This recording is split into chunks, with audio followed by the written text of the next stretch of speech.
Bueno, Corina Machado, la fundadora de 20 Venezuela, política, estuvo en la Asamblea Nacional y, por cierto, como asambleísta pasa a la historia, entre otras cosas porque es la asambleísta con mayor número de votos a su favor.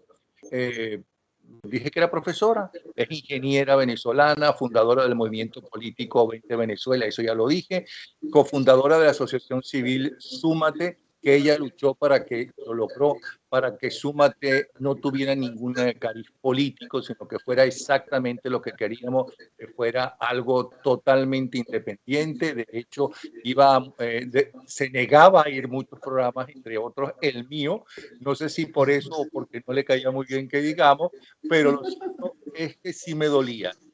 Fue integrante junto con Antonio Ledesma y Diego Arria de la plataforma ciudadana Soy Venezuela, estudió en la Católica, tiene la edad perfecta según los conocedores de un ser humano para trabajar, para crear, para luchar.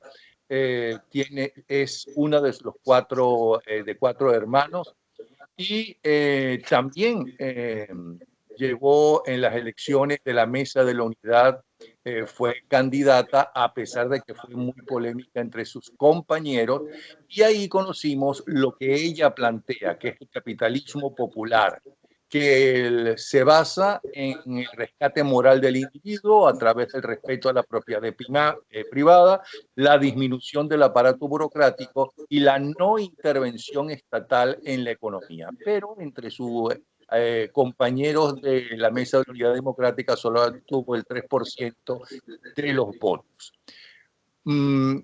¿Por qué crees que pasó eso? ¿Cuál es la diferencia entre María Corina Machado y lo que quiere para Venezuela y lo que haría con Venezuela o lucharía por hacer, y la gente de la Mesa de la Unidad Democrática?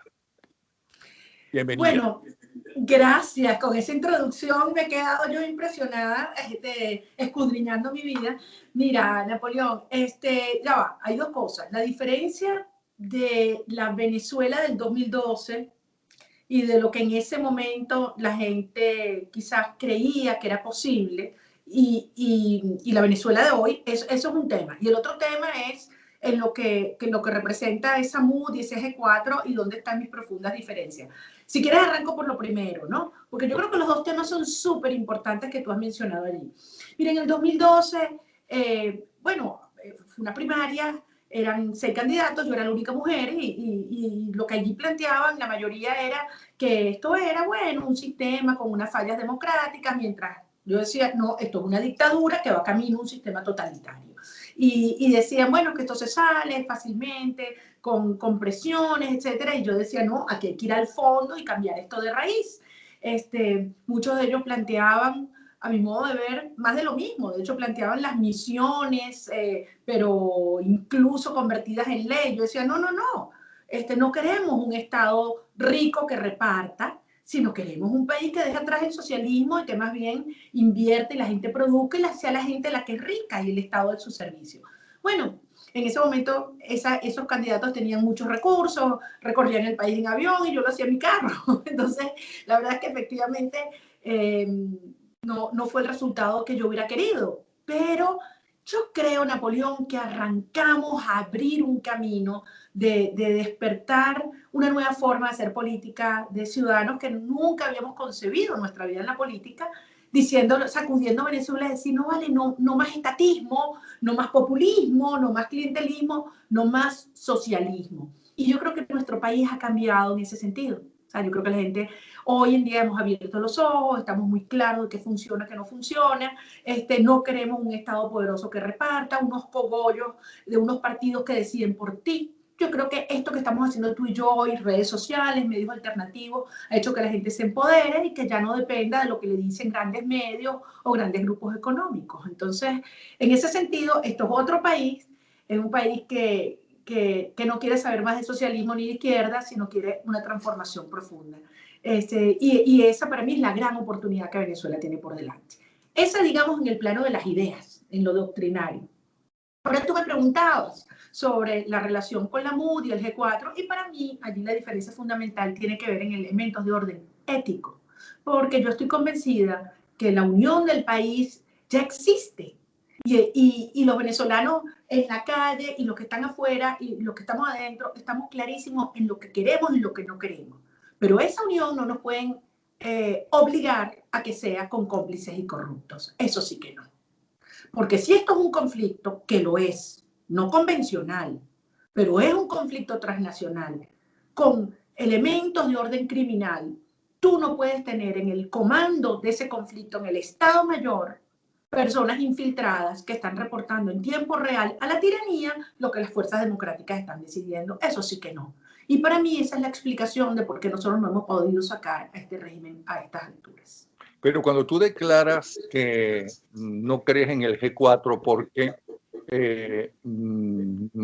no estás de acuerdo con cómplices ni corruptos, me estás dando a entender que así como cuando aceptaste ir a la asamblea y fuiste la mayor cantidad de gente te apoyó, ¿okay? En la Asamblea Nacional, como en todo grupo humano, hay gente mejor y peor, hay gente honesta y hay gente corrupta. Hay gente que no se ha dejado comprar y hay gente que se deja comprar de acuerdo a algo que le proponen concreto. Yo tengo que entender entonces que cuando no crees en el G4 porque no estás de acuerdo con cómplices ni corruptos, es que no es que haya cómplices y corruptos, que es lógico entre el grupo que está detrás del G4, sino que la directiva del G4 es cómplice y corrupta, o por lo menos el poder del G4 lo manejan, aunque no sea toda la directiva o los más importantes, a esos están manejados por cómplices y corruptos. Eso es lo que yo entiendo con esas declaraciones. Fíjate, si hay algo que yo valoro es el nombre y la reputación. Al fin y al cabo, de mi papá me quedó claro que eso es lo único que uno tiene toda la vida, porque la plata va y viene, la fama va y viene, el poder va y viene.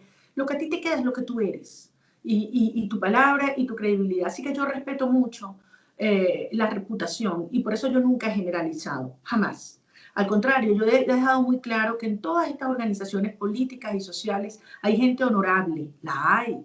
Y de hecho, muchas de estas organizaciones, de esos partidos del G4, me llama gente de las bases, cuadros medios, dirigentes, y me dicen que no están de acuerdo con determinadas políticas que llevan adelante esos actores o ese grupo. Lo que te demuestra que ahí hay gente que está muy clara de los errores que se están cometiendo. En mi opinión, durante estos últimos 18 meses, con todo lo que costó constituir el gobierno interino, se han cometido errores garrafales que en primer lugar no se han reconocido, que no se han reconocido ante la opinión pública. Lo que pasó el 23 de febrero en Cúcuta, el 30 de abril aquí en Caracas y el esquema que había por detrás con testaferros y con capos de las mafias del chavismo. La decisión de reincorporar a los diputados, exdiputados del PSUV de regreso a la Asamblea Nacional y mira lo que ha venido pasando. Mantener de espaldas al país todo lo que fueron meses y meses de diálogo con Noruega y con el régimen y que nos enteramos por las redes sociales. Las actividades como la que han, o denuncias como las que existen con el manejo de los bonos 2020, el rol que tienen ciertos testaferros como el señor Gorrín o el señor Saab y sus vínculos con sectores que se llaman opositores. Todo eso hay que explicarlo, Napoleón. ¿O es que eso a ti no te genera duda? ¿O es que eso a ti como venezolano no te produce desconfianza como le ha producido también a algunos aliados internacionales? Entonces, evidentemente que esta conducción política tiene mucho que responderle al país y no lo ha hecho. Entonces, al final, yo sí creo que nosotros tenemos la necesidad de aglutinar mucho más fuerza en una dirección donde participemos personas que tenemos ideas muy distintas. Porque además el pluralismo es uno de los pilares de la democracia, uno de los principios de la democracia. Pero eso sí, Napoleón, te repito, sin personas vinculadas al régimen porque te van a entregar, ni a la corrupción, porque un corrupto jamás la va a combatir. Pero tú conoces el mundo político, y no solamente el venezolano, el mundial. Y tú sabes muy bien que hay demasiada podredumbre y demasiado delincuente ahí metido, porque hay demasiados que lo que aspiran exclusivamente es el poder. De hecho, ¿qué político no aspira ser presidente. Esa afirmación me la dijo Carlos Andrés Pérez en privado, ¿no? Cuando ya estaba muy enfermo, cuando había triunfado en su primer gobierno y fracasado en el segundo, y lo digo por la forma como lo sacaron, y lo sacaron sus propios compañeros de partido, y hasta lo votaron del partido. Me extraña, ¿no?, que tú no veas toda la corrupción que puede haber en la política, en toda la política, tanto de un sector como de otro. ¿Cómo haces con esa corrupción? ¿Cómo puedes caminar sin eso? Yo tengo que suponer que en la Cuarta República Pues había caminando sin eso, Napoleón, yo lo lamento muchísimo, pero yo no suscribo ese planteamiento, porque entonces estamos resignándonos a que en este país la impunidad se va a mantener para siempre. Si yo creo que parte del problema de la llegada del chavismo fue precisamente la forma como se desmontó la institucionalidad de la justicia en este país. Había gente que decía, no, vale, es que aquí todo el mundo roba. Pero es que como este roba poquito, pero bueno, pero por lo menos invierte algo. ¿Qué es eso? Discúlpame, pero eso para mí no es política. ¿No te acuerdas? Y eso termina degenerando en esto. Para mí sí hay una línea roja. Y que entonces, bueno, tú sabes que muchos de estos partidos o de estos políticos, ¿no? Para mí que no son verdaderos políticos, pero se burlaban de mí. Y se burlaban de nosotros cuando decíamos, ya va. Aquí tiene que haber una política con ética. Entonces, no, es que esos son románticos, que les falta burdel. ¿Tú sabes cuántas veces me dijeron eso? ¿Tú sabes cuántas veces me dijeron eso? Porque aquí todo el mundo robamos. Robarán ustedes. Robarán ustedes. Porque además, déjame decirte algo, en la historia de Venezuela hay muchos servidores públicos que llegaron a la política y salieron más pobres. Salieron más pobres de los que llegaron. Entonces no es verdad que aquí todo el mundo roba. Y no es verdad que es que nosotros tenemos que resignarnos a que la política es así. Ha sido así y la tenemos que cambiar. Y por eso es que este país quiere una ruptura histórica. Por eso este país no quiere volver para atrás. Y yo soy de las que reivindico los logros, y tú lo sabes, del periodo democrático, de la República Democrática. Pero bueno, los defiendo. Aunque yo nunca fui partidaria de ningún partido, de ninguno de estos partidos, ni mi familia se involucró en la política. Pero la defiendo. Pero eso sí, yo sí estoy negada a que después de toda esta experiencia regresemos a una época en la que no se dieron, a mi modo de ver, los avances que había que dar, sobre todo en lo que tiene que ver en las libertades económicas y en el rol del Estado. Un Estado que no es el que manda, el dueño de todo, el que sabe, y la gente ahí mendigando. No. El Estado rico y la gente pobre. No. Esto es al revés. La gente y la sociedad rica y el Estado a su servicio. Eso es un problema para aquellos que no quieren perder privilegios e impunidad. Y por eso nos atacan, Napoleón, nos atacan porque para esos actores de lado y lado, nosotros representamos el fin de la impunidad y el fin de los privilegios. ¿Y tú consideras que en este momento el G4 está dominado por gente que no quiere el fin de la impunidad ni de los privilegios? Ahí están los hechos. Por sus hechos los conoceréis. Eso no se me acaba de ocurrir. Ahí están los hechos. Tampoco lo anterior, porque recuerdas aquel dicho que era sumamente popular, que decían, es que los adecos roban y dejan robar, los copillanos solamente roban ellos. Entonces, ¿por qué es que los venezolanos son unos ladrones? Eso es horrible. Eso es horrible y eso no es verdad. Es decir, eso no es verdad. No es verdad que esto es un país de ladrones. Por el amor de Dios. Veamos cómo está este país, de gente trabajando que quiere surgir decentemente. ¿Sabes? Si algo tiene que servir esta tragedia que hemos vivido, oye, es que Venezuela emerja con unos pilares republicanos y éticos muy sólidos, Napoleón. De que aquí haya realmente autonomía en los poderes públicos, que un servidor, que un funcionario es un servidor público y tiene que rendir cuentas de todo, ¿vale? De todo. Y te digo, mira, eso es algo que mi papá nos lo ha transmitido y siempre me dice, mientras más cercano sea, amigo tuyo, familiar, tienes que ser muchísimo más estricta en cuanto al cumplimiento de los códigos éticos. Y yo creo que eso es el que el país necesita. Estoy totalmente de acuerdo contigo, totalmente. Y cuando me decían eso, yo decía, o sea que tú eres un ladrón. No, yo no. Pero entonces claro, mi ladrón, ¿no? porque yo soy venezolano y yo estoy muy orgulloso de ser venezolano, y en mi casa no entran ladrones. Y de hecho he Exactamente. dejado en la puerta del jardín de la casa, que yo recuerde y que ella me lo recuerda, 2 tipos muy conocidos y muy importantes. Pero por eso te preguntaba. Por otro lado, tú tienes hijos, creo que has perdido el marido por la política, según entiendo del Wikipedia, ¿no? ¿Has podido seguir siendo... Wikipedia está equivocado. Yo me divorcié bastante antes de arrancar en Ah, la política, lo cual no quiere decir que él se hubiera calado este estilo de vida mío, eso probablemente es que es también es muy verdad. difícil calarse tu estilo de vida para un marido.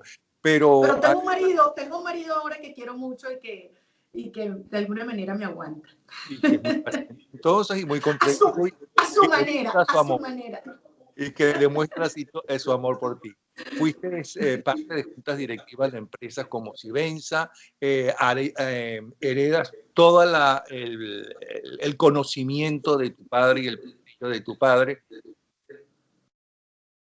¿En qué momento te interesa la política? Porque vuelvo a recordarte cuando me ponías los cuernos con algunas personas como entrevistada de Súmate y preguntabas siempre a otros, ¿ok? No, En no, no. ese momento estabas peleando para que Súmate fuera totalmente independiente.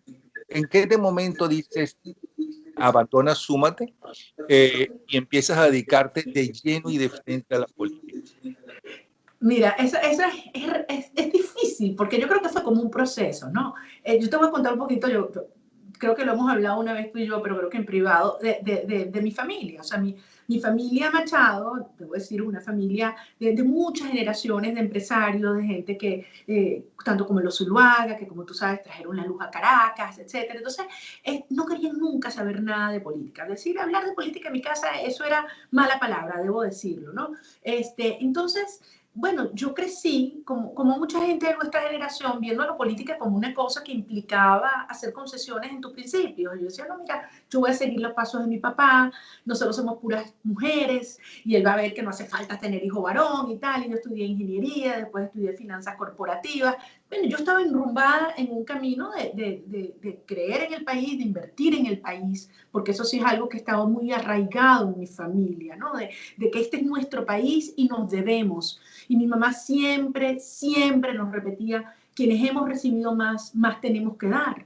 Entonces hay como una conciencia de la responsabilidad y del profundo amor a Venezuela. Entonces, mira, llegó Chávez, todo se puso patas para arriba, empezamos a ver cómo habían tensiones políticas que crecían, y bueno, así surgió Súmate. Y como tú tienes razón, o sea, yo en Súmate yo veía una cámara y que entraba en terror, y a mí de repente me empujaron para una rueda de prensa y habían como por primera vez en mi vida como, no sé, 40 cámaras enfrente mío, y yo no podía ni abrir la boca, casi que me tuvieron que meter un pellizco y yo arranqué, pues, ¿no? Entonces, honestamente, eso no era la programación, lo que yo creía que yo iba a hacer.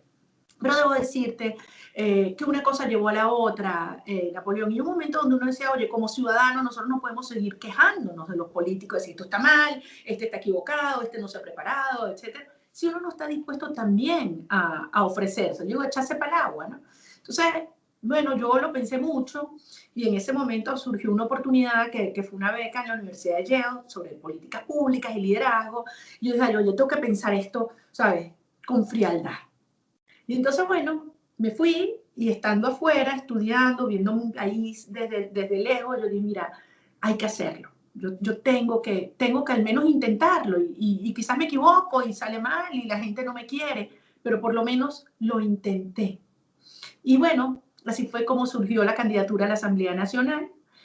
Yo salí íngrima y sola de Súmate. Yo voy a dejar Súmate con toda su gente aquí. Como tú dices, era una organización no partidista.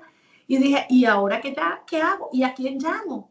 Y lo primero que hice fue llamar a mis amigas de toda la vida y les dije, miren, voy a tomar esta decisión. He tomado esta decisión. ¿Me acompañan?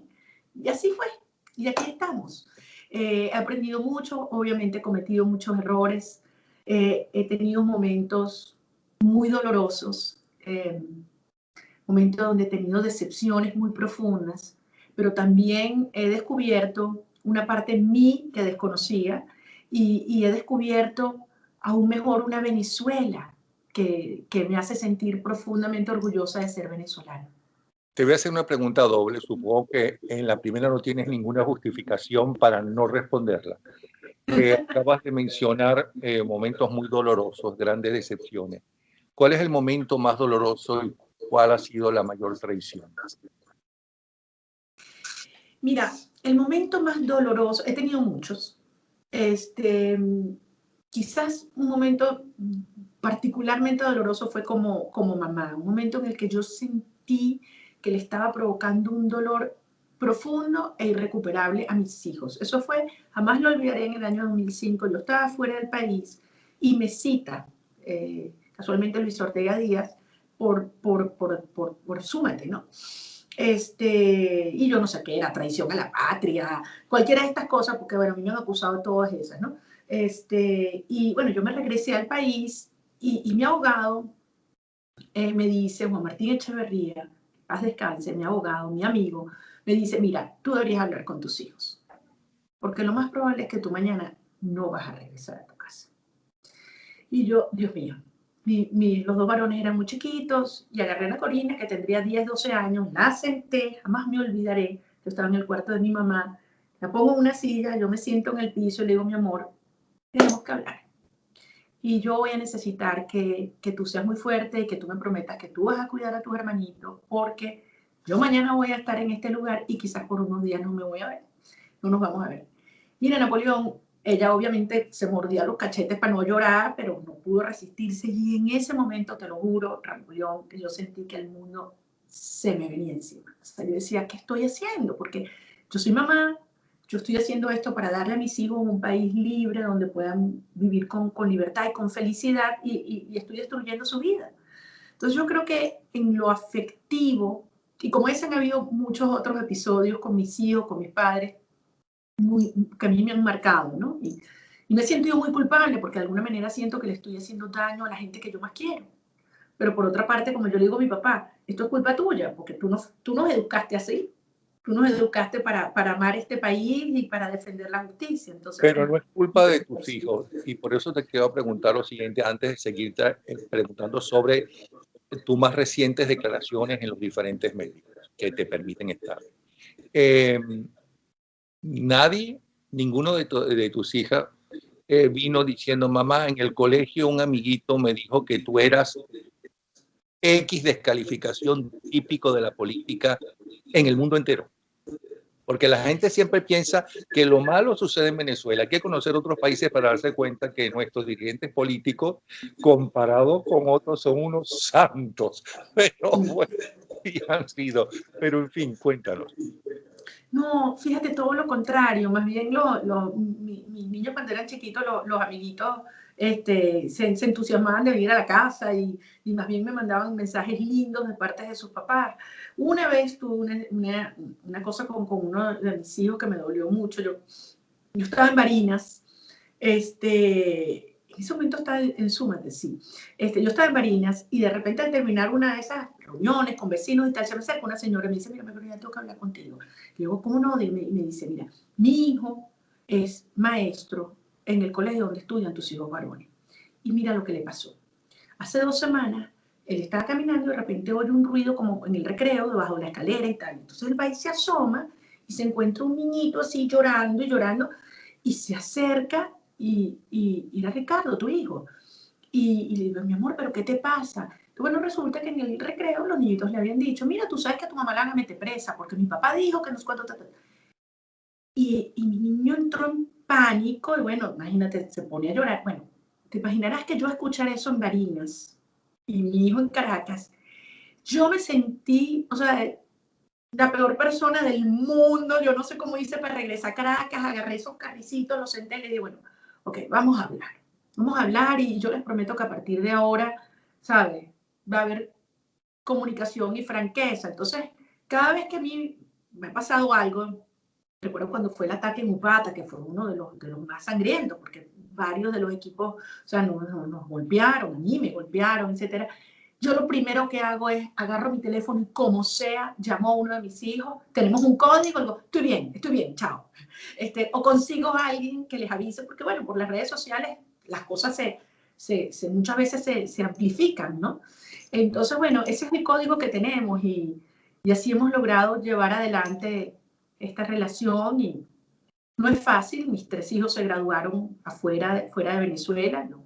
Yo le rogué al juez que me permitiera ir, así fuera por un día, y en los 3 casos me lo negaron. Entonces, bueno, uno como mamá siente que les está fallando de alguna manera, ¿no? Ahora, hay 2 personas muy conocidas que se atrevieron a decirle en su cara a Chávez Frías, ¿no? Y delante de todo el mundo, tú eres un delincuente, en 2 palabras. Uno fue Jorge Olavarría, que es un tipo brillante, El polémico, 5 de julio. brillante, que por cierto, yo le pregunté porque eran muy amigos. De hecho, toda la colección de su revista empastada por él me las regaló. Yo las tengo. Así. Le dije, vamos a ver cuánto tardas tú en pelearte con él. Y no tardó casi nada. Y la otra persona fuiste tú. Ese día, cuando le dijiste algo que ahora todo el mundo sabe, que todo el mundo conoce, pero que tú fuiste de las primeras, si no la primera realmente dirigente conocida, que le dices sus verdades en la cara, cuando se las decías sentías miedo. Yo te tengo que ser muy honesta. Yo en primer lugar no había planificado nada. Tú sabes cómo son los eventos de presentación de memoria y cuenta del presidente de la Asamblea Nacional. Ahí hay un protocolo que históricamente se respeta. Pero bueno, Chávez era una persona que se llevaba por delante todas las normas y hacía lo que le daba la gana. Y ese día, yo estoy convencida que él llegó con la intención de provocarme. La gente no se había dado cuenta, pero desde la forma como me saludó, yo estaba como diputada en la primera fila y yo le apreté bien duro su mano. Pero él empezó con chistecitos a hablarme, me nombraba con nombre y apellido, hizo otras referencias a mi familia y a circunstancias que la gente probablemente no se daba cuenta que tenían que ver conmigo, pero obviamente yo sí. Y iban pasando las horas, las horas, las horas. Tú veías que mis colegas salían, iban al baño, se fumaban un cigarro, se tomaban un café. Yo dije, yo me quedo aquí, te podrás imaginar, 9 horas. Mira, no es sencillo, ¿no? Escuchando mentiras, además. Y llegó un momento donde él empezó a interactuar con otros diputados y le daba la palabra a uno y otro. Y fue tal el grado de ofensa a la nación que Chávez profirió ese día, y enfrente del cuerpo diplomático, del alto mando militar, las tribunas abarrotadas de gente que le aplaudía sus mentiras y sus supuestas gracias, que llegó un momento que yo sentí, Napoleón, que yo no podía volverte a ver la cara a ti, o verme yo en el espejo, o ver a mis hijos. O sea, si no ponía las cosas en su lugar. Y entonces, bueno, fue un impulso. Yo de repente me encontré parada hablándole a Chávez, y en cadena nacional, te podrás imaginar. Y yo hablé del fondo de mi alma. Cuando yo me senté, yo lo que pensaba es, ¿qué dije? ¿Qué dije? Porque eso sí, todo el mundo se me apartó y yo sentía como que me quedé ahí sola y yo dije, ¿y qué dije? Y después pensé, ¿y ahora cómo carrizo salgo de aquí? Porque esa era otra, ¿no? Tú veías las tribunas y ellos me van a matar, me van a matar, me van a matar. Y de verdad, bueno, fue una experiencia, digamos, desafiante O salir sea, de la que Asamblea tienes Nacional miedo en ese algún día. momento, porque te confieso una cosa. Cuando yo le dije en su cara a Fidel Castro que era un dictador, ¿no? Terminé de decirlo y dije, de aquí no salgo. Sí, Y realmente casi no pude salir. Si no, no te sé voy si a te decir algo,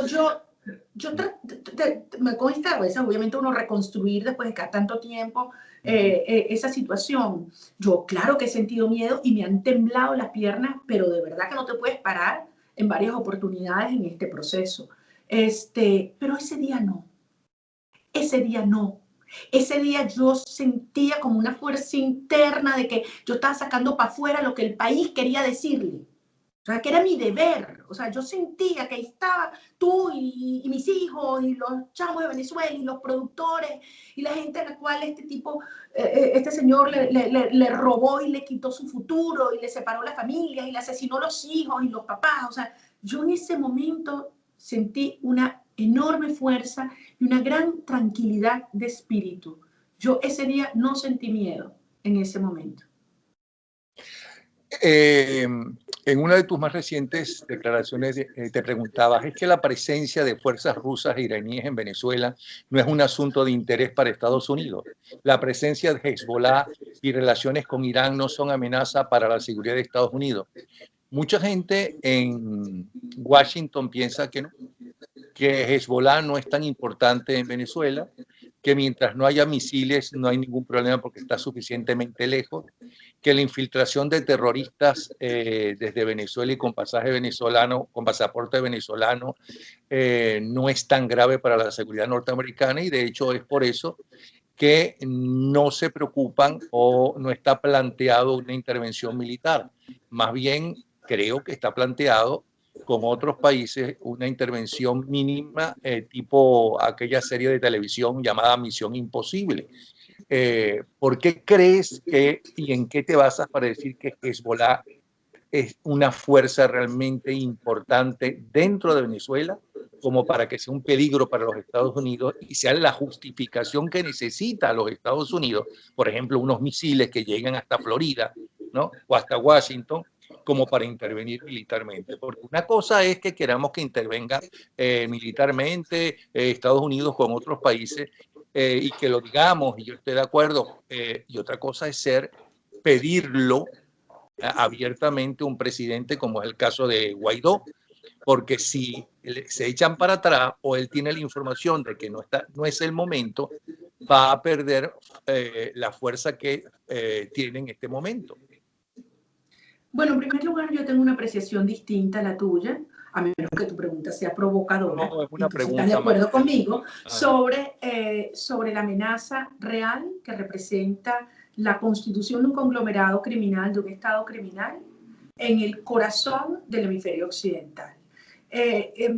Tú sabes muy bien que los conflictos hoy en día no son conflictos convencionales, es decir, esto no es un tema de tanques y de misiles solamente, porque las nuevas tecnologías hacen que las guerras y los conflictos se libren, se ganen o se pierden en muchos otros planos. La inteligencia, el ciberespacio, los mercados, la justicia internacional y desde luego hay un plano físico. Pero todas estas otras dimensiones digamos, de los flujos financieros, de los flujos de información y de los flujos de inteligencia son fundamentales en cualquier conflicto y eso no conoce de fronteras. Y los resultados están allí a la vista. Y bastante que muchas personas lo advertimos durante años. Y mira nada más lo que ocurrió el año pasado. La desestabilización y los actos terroristas en Colombia, la desestabilización en Ecuador, en Chile, Brasil, lo que está pasando hoy en Bolivia, incluso los propios Estados Unidos, como se ha demostrado que el régimen de Maduro ha financiado parte de los grupos que han generado destrozos y violencia en estos últimos meses en Estados Unidos. Entonces, aquel que piensa que un régimen como el criminal como el que se ha ocupado Venezuela se puede contener de nuestras fronteras, yo creo que no entiende la realidad actual de estas dinámicas criminales. Y para mí la confirmación de este planteamiento está solo con ver los documentos que han emitido hace 3 días, el 16, no sé, 3, 4 días, el National Security Council, donde habla del nuevo marco para el hemisferio occidental y lo pone en el blanco y dice, aquí hay un círculo vicioso de amenazas regionales que son Venezuela, Cuba y Nicaragua. Ve las declaraciones del almirante del Comando Sur, Craig Fowler, estuvo esta semana en el Atlantic Council y le dio una entrevista al País de España. Más claro no puede ser en términos de la amenaza que representa Venezuela. Y tú me dirás, si Venezuela no fuera una amenaza con este conglomerado criminal, si se hubiera desplegado una operación antinarcóticos que no tiene precedentes, anunciado por el propio Donald Trump el 1 de abril, que tiene una cantidad enorme de buques, de aviones y de otros elementos de tecnología desplegados en parte del Pacífico y en el Mar Caribe. ¿Tú sabes cuánto cuesta eso diariamente a los Estados Unidos? Entonces, aquellos que te dicen que no hay interés, que no hay acciones y que no hay fuerza, bueno, yo creo que de alguna manera están obviando o quizás malinterpretando, por no decir manipulando, algunos de estos hechos. Pero es que podemos seguir agregando, Napoleón, la captura de Alex Saab, El congelamiento de 159 millones de dólares hace 3 días en Bulgaria de Alex Saab. Incautaron 4 buques con gasolina de Irán que venía para Venezuela. Pompeo anuncia que se suspenden los vuelos charter entre Cuba y Miami, Cuba y Estados Unidos. O sea, estas son todas. Acaban de anunciar que van a profundizar las sanciones en el ámbito petrolero, en el ámbito energético petrolero. Entonces, aquellos que dicen que no están pasando cosas o que no hay fuerza, perdonan, creo que están viendo el mundo de hoy como si fuera el desembarco de Normandía en el siglo, hace más de 50, hace más de 100 años. Yo no estoy diciendo... Bueno, no hace 100 años, pero casi 100 años.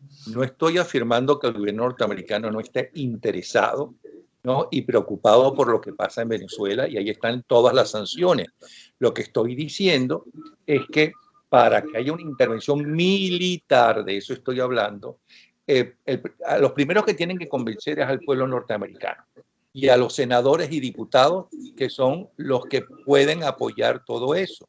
Y da la impresión que no están todavía muy convencidos de mandar soldados norteamericanos a arriesgar su vida, que más bien daría la impresión que están más interesados y que sería mucho más realista con todos los adelantos tecnológicos militares que hay actualmente en una tipo misión imposible, no en una intervención. Bueno, pero Napoleón, mira, yo ni soy experta en operaciones militares, ni considero adecuado entrar en descripciones o cuantificaciones de esa naturaleza, porque obviamente eso son informaciones que se mantienen, digamos, por quienes son expertos en la materia en secreto.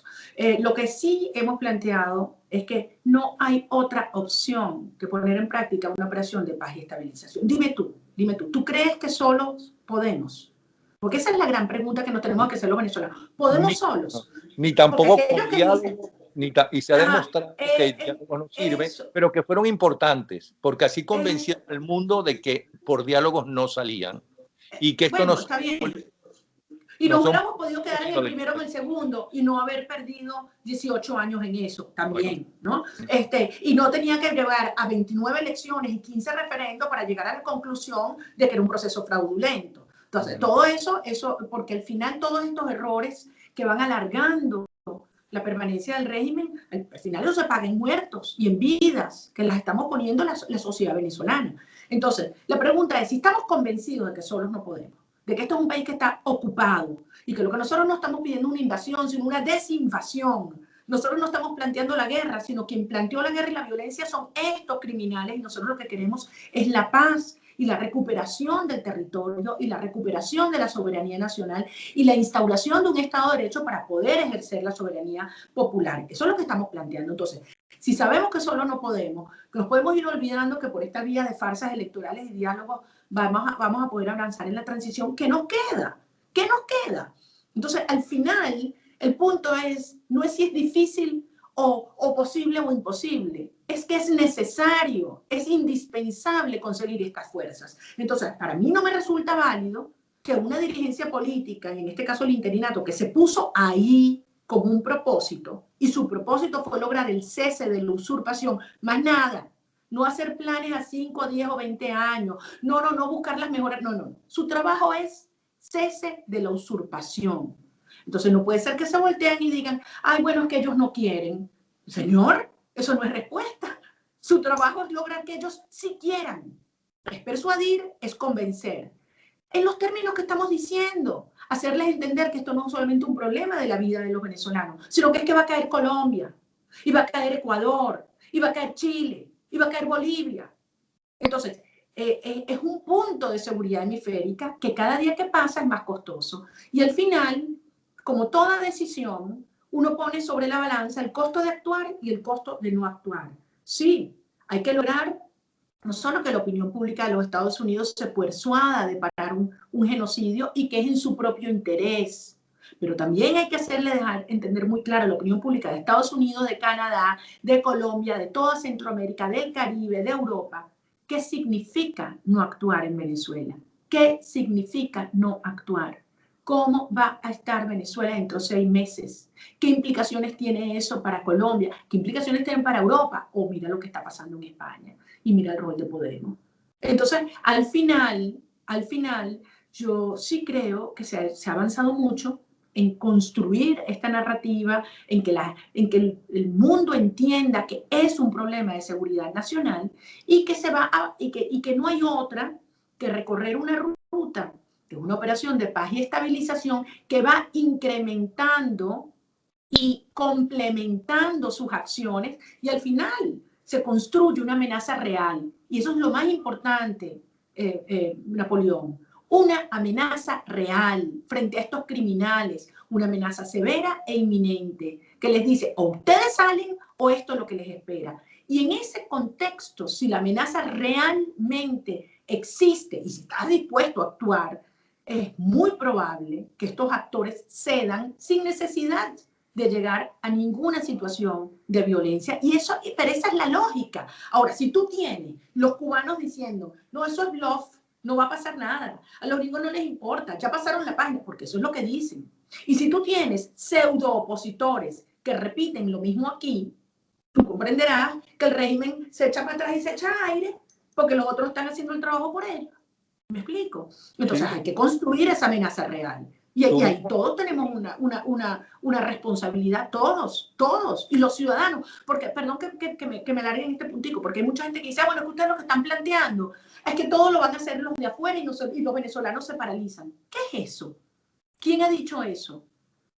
Nosotros si algo creemos que hemos hecho los venezolanos es luchar. Y lo que tú decías antes, la opinión pública internacional tiene conciencia de lo que pasa en Venezuela, la violación de los derechos humanos, las torturas, las ejecuciones, cómo están destruyendo la familia, el manejo y las mentiras del COVID, precisamente porque hay gente valiente en este país, venezolanos como tú alrededor del mundo, que elevan nuestra voz y sacuden y no permiten que la gente se desvíe de la prioridad que es Venezuela. Ahora, tú no tienes que poner a la gente a actuar porque sí, hay que moverse, hay que movilizarse. Bueno, brincar por el precipicio también es movilizarse y eso no ayuda a la causa, por el amor de Dios. Entonces, todo lo que vayamos a hacer, tú tienes que pasarlo por el filtro. ¿Ayuda o no ayuda? ¿Contribuye o perjudica al cese de la usurpación? Y ese es el llamado. Y la gente está dispuesta a luchar. Y la gente está dispuesta a hacer lo que haya que hacer. Pero te dicen dos cosas y con toda razón. Una dirección política que no me vaya a traicionar o me vaya a dejar guindando nuevamente. Y dos, señales claras de que esto es una operación concertada, sincronizada, de fuerzas de adentro y de afuera, porque de lo contrario es suicida. Ok, entonces según te entiendo, ¿no? Y estoy de acuerdo contigo, si estoy entendiendo bien, es que hay muchas cosas y muy importantes que la dirigencia democrática, es decir, la oposición, aunque no todos estén de acuerdo en todo, porque no sería humano, los grupos humanos disienten algunas cosas a menos que estén cerrados y estén en una tiranía y no se atreven a expresarse. Han logrado varias cosas. Primero, que los Estados Unidos escuchen y que además los Estados Unidos ayuden y presionen y sancionen porque ellos tienen más poder para eso. Es más, ellos tienen el poder para eso y no un gobierno débil que no tiene las armas, como es el gobierno de Guaidó. Las armas las tienen la banda de delincuentes. Segundo, que hayan demostrado a buena parte del mundo que es que no son políticos, que no los puedes tratar como políticos, sino que son una banda de delincuentes. Tercero, que hayan convencido a los europeos que tienen esa tendencia izquierdista y de tratar de entender a tiranos como Fidel Castro, y Fidel Castro le da una patada, tú sabes dónde, y ellos se hacen los locos y siguen conversando porque Fidel Castro muchas veces le ha dado una patada a la Unión Europea. Se den cuenta y apoyen al gobierno legítimo, al de Guaidó, y apoyen a la lucha democrática. Eso todo lo hizo, ¿no? Los contactos una y otra vez, porque si tú no vives en un país, no te puedes dar cuenta realmente y rápidamente de lo que está pasando en ese país. Y eso debe haber pasado a mucha gente. Yo imagino que cuando tú te reuniste con Bush y él te recibió, no tenía toda la información que se tiene ahora porque la dictadura fue creciendo a medida que tenía poder. O sea que el gobierno interino y la dirigencia política en general se han logrado cosas fundamentales para la libertad de Venezuela. ¿Que ha seguido muriendo gente? Sí, pero los muertos no son importantes en la política internacional, da la impresión, por cosas como concretas a lo largo de la historia, por ejemplo ahora con Líbano, ¿no? La política tiene un tiempo desesperantemente lento, diferente a las necesidades de los pueblos. Eso es lo que te entiendo. Parcialmente estoy de acuerdo contigo, porque yo sí creo que hay líderes que tienen enorme conciencia ética y que la violación masiva y sistemática de los derechos humanos, el hecho de que las cárceles venezolanas se conviertan en centros de tortura, les conmueve, les moviliza. El hecho de que se haya creado toda una industria de prostitución infantil de niñas y niños que se los llevan de sus casas porque sus familias no pueden cómo alimentarlos y salen por las costas de Paria, sí los moviliza. Vemos las organizaciones de derechos humanos y el esfuerzo que han hecho los venezolanos que están alrededor del mundo denunciando esto, ha conmovido y ha centrado la atención de muchos actores en la opinión pública, y la opinión pública de sus respectivos países también presiona a sus respectivos gobiernos. De modo que yo creo que son las dos cosas. Yo creo que hay una dimensión, digamos, de un genocidio en marcha que hay que detener, y que eso sí le llega al alma a muchísimas personas, y del interés en materia de seguridad nacional que obliga a estos gobiernos a tomar acciones para proteger y defender a su población y a su territorio. Por eso te digo, el caso venezolano ya trasciende, digamos, aspectos de orden político convencional. Es un tema de una magnitud y una complejidad que nunca antes había existido en el hemisferio occidental. Y por eso tú ves las declaraciones, insisto, nada más y nada menos que el comandante del Southcom en los términos que lo está planteando. Le decía al país de España que él no tenía palabras para describir la magnitud de la amenaza que significa la relación entre Venezuela y Rusia. O sea, ¿qué más tenemos que escuchar? Entonces yo sí creo que se ha avanzado mucho, y creo que no es justo que asumamos los políticos la responsabilidad de eso. Yo creo que fundamentalmente ha sido la sociedad venezolana con grandes aliados, que fueron visionarios, entre otros. La figura de Luis Almagro en la OEA ha sido crucial en ir desmontando la naturaleza de estas tiranías. Entonces, yo creo que, sin embargo, falta mucho por hacer. Yo decía en estos días, yo no me explico por qué la Asamblea Nacional nunca tomó la decisión por la calle del medio de aprobar el artículo 187, numeral 11, cuando podía hacerlo, cuando tenía el respaldo de una circunstancia de la comunidad internacional que entendería eso como una señal de un clamor de la sociedad venezolana y de la responsabilidad de la Asamblea Nacional de asumirla. ¿A que eso es un riesgo? Desde luego que es un riesgo, Napoleón. Desde luego que es un riesgo. Riesgo por salir a la calle a que te maten en Venezuela. Pero si tú, como dirigente político, no estás dispuesto a asumir esos riesgos, entonces ponte de lado y que otro asuma. Entonces yo creo que este es el tipo de cosas que han generado confusión hacia afuera. Que el interinato haya estado reunido o avalando diálogos por meses y meses, amparado por el Reino de Noruega, y que nosotros nos hayamos enterado en las redes sociales. Yo lo decía en estos días también, a mí me llamaron 2 jefes de Estado cuando se enteraron de eso, a preguntarme, explícanos esto, que nosotros somos parte de una coalición, nos estamos enterando que mientras estamos hablando de la fuerza y tal, se estaba hablando por detrás con el régimen. Yo les dije, bueno, bienvenidos, porque yo me acabo de enterar también por los mismos métodos que ustedes. Supongo que uno fue el presidente de Colombia. Bueno, yo obviamente no voy a mantener esto en privacidad por razones obvias, pero el punto es cómo te sentirías tú si tú fueras cualquiera de estos presidentes, que eres parte de una estrategia, que estás comprometiendo tu prestigio y tu país, y te dan estas sorpresas. Entonces eso socava la confianza, okay. Y no tengo ninguna duda que eso ha ralentizado las decisiones que se han adoptado. Ahora, lo que no podemos decir es que, porque ellos no han querido actuar, entonces mira, yo no puedo hacer nada. No, tú tienes que hacer mucho más, porque ese es tu trabajo. Ese es tu trabajo. Y evidentemente esto es un proceso de escalamiento y como tú has dicho, se han ido descartando opciones y hoy queda una sola causa. Lo que queda es una operación de paz y estabilización que representa la liberación de Venezuela. Ok, ahora explícanos, ¿cuál es el verdadero poder y con quién realmente cuenta Juan Guaidó para que se cumplan los 3 pasos, para que él pueda trabajar realmente y eficazmente para empezar, acabar con la narcodictadura, la narcotiranía? ¿Hasta qué punto necesita esa gente del G4 que si no lo apoyan, ¿no?, se queda sin apoyo de los políticos más conocidos?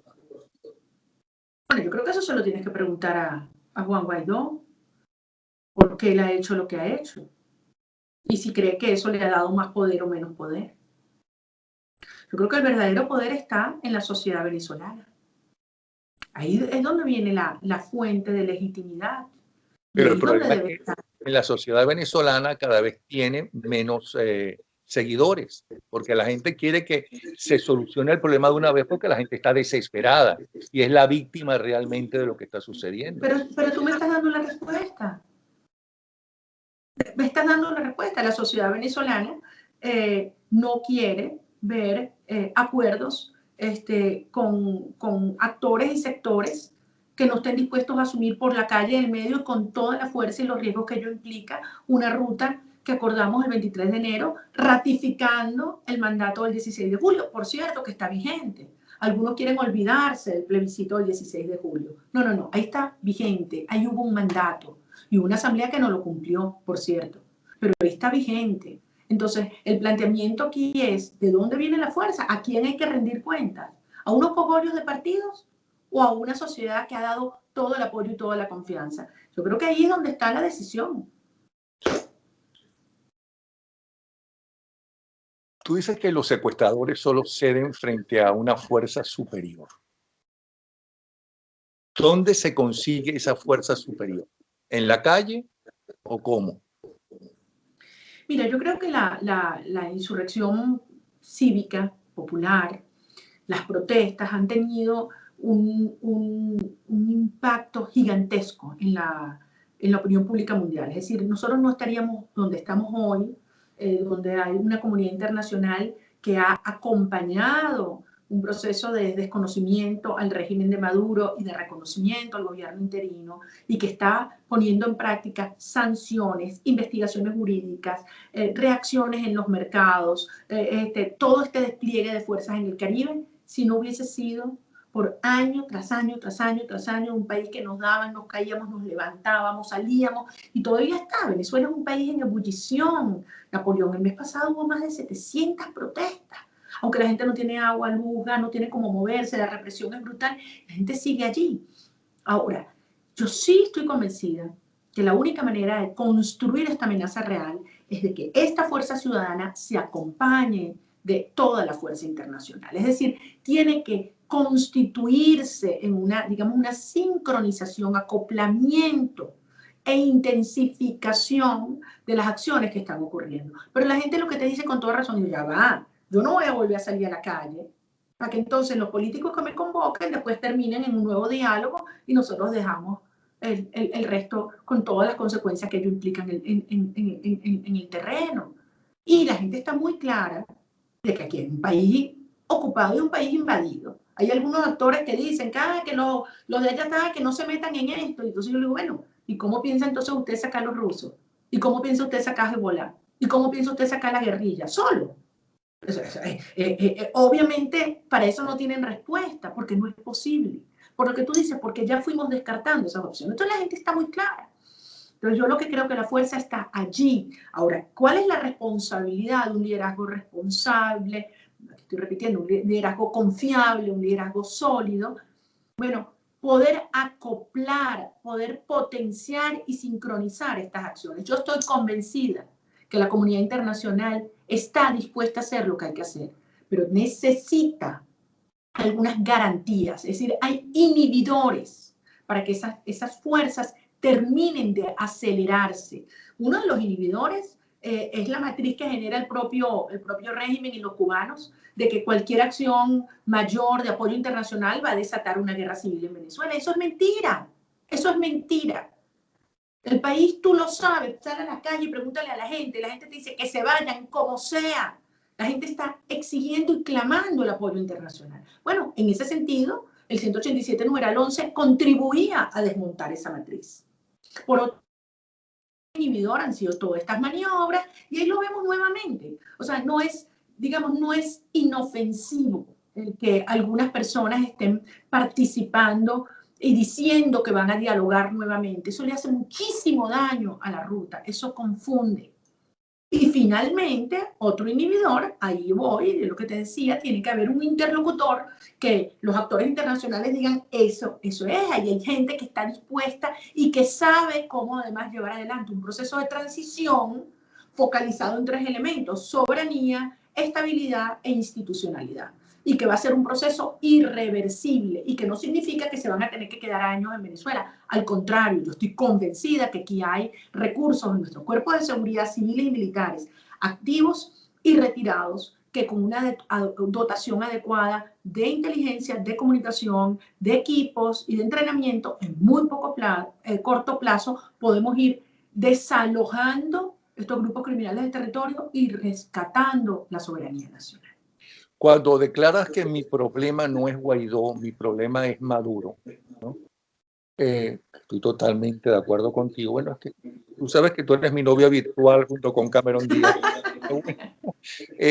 Cuando dices que mi problema no es Guaidó, mi problema es Maduro y esos delincuentes, quiere decir, tengo que entender que con ciertos dirigentes políticos tú no te llevas, no se hablan e inclusive hay partidarios de unos y otros que se insultan entre ellos diciendo, bueno, pero esto es el colmo, si mi problema no es Guaidó, sino es Maduro, si mi problema no es María Corina Machado, sino Maduro, y digo tu nombre para no decir el de los otros, por el cual he perdido a grandes amigos, por cierto,